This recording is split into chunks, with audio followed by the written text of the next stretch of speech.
let's get into LeAH. So when you first log into LeAH, you'll be brought to the dashboard, which shows a quick view of your classes, your recent assessments, and it also displays at the bottom whatever report you've run most recently. Just like the footer with the help link that shows at the bottom of every page, the header is always at the top. You'll do most of your navigation from the header, so let's take a quick look at it now. The most commonly used day-to-day areas are always displayed. The assessments, item bank, rubrics, scan, those are always there. Some more options are available to you whenever you roll over more.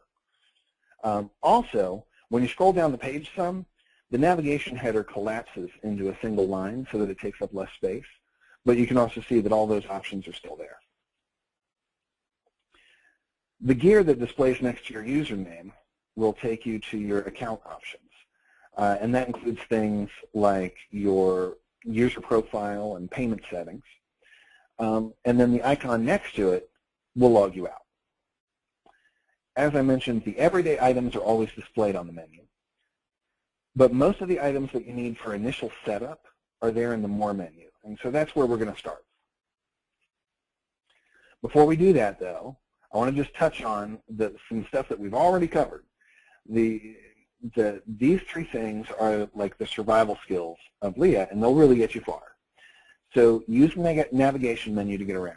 Go through the More menu first and check the knowledge base.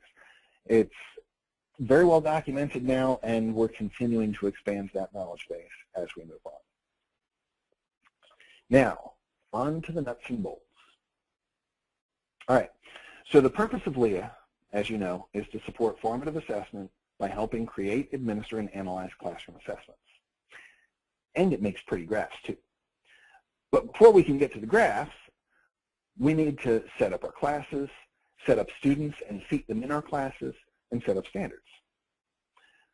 Classes also need to have courses set up for them, and standards may also have some more specific learning goals. While everything else on the screen is required to set up, learning goals are optional, and we'll talk a little bit more about those in a bit. So let's start with courses and classes. When I taught 6th grade math, the state of Florida set the course codes and titles for me. Lots of teachers in the state taught the same courses, and most of them taught multiple courses, or multiple sections of each course, and so that's why we differentiate between the courses and the classes. A course defines sort of the general content, the scope, the sequence, etc., and the class is where the actual teaching happens and has students assigned to it. Now, the sample user that you see displayed here is a user in the state of Florida. As a Florida company, we populated LeAH with Florida's course codes and standards first.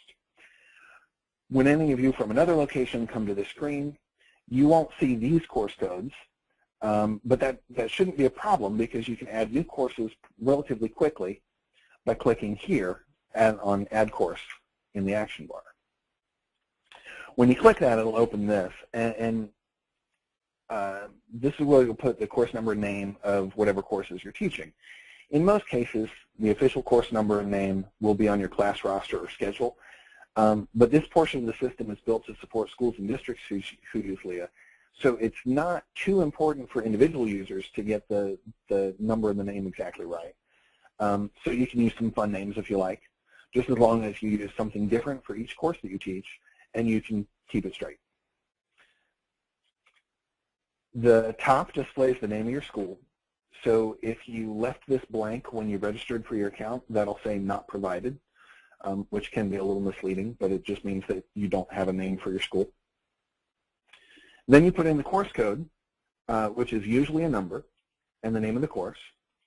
And then the source field determines whether the course is just for your use or for the use of your school or district.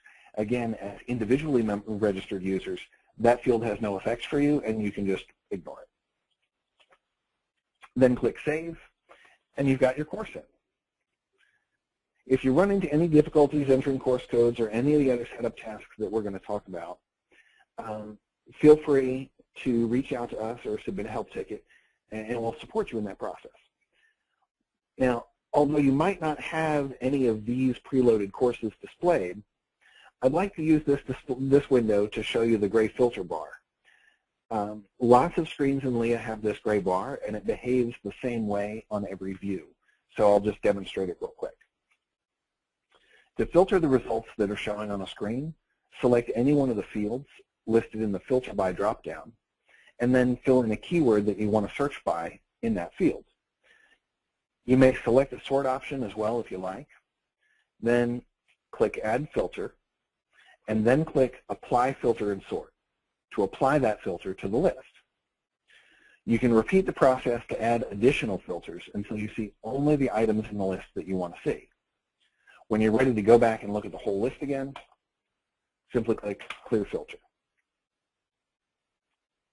Seems pretty straightforward, yeah? Now, with your courses in place, now you're ready to add your classes. To add a class, choose Classes from the More menu and click Add Class.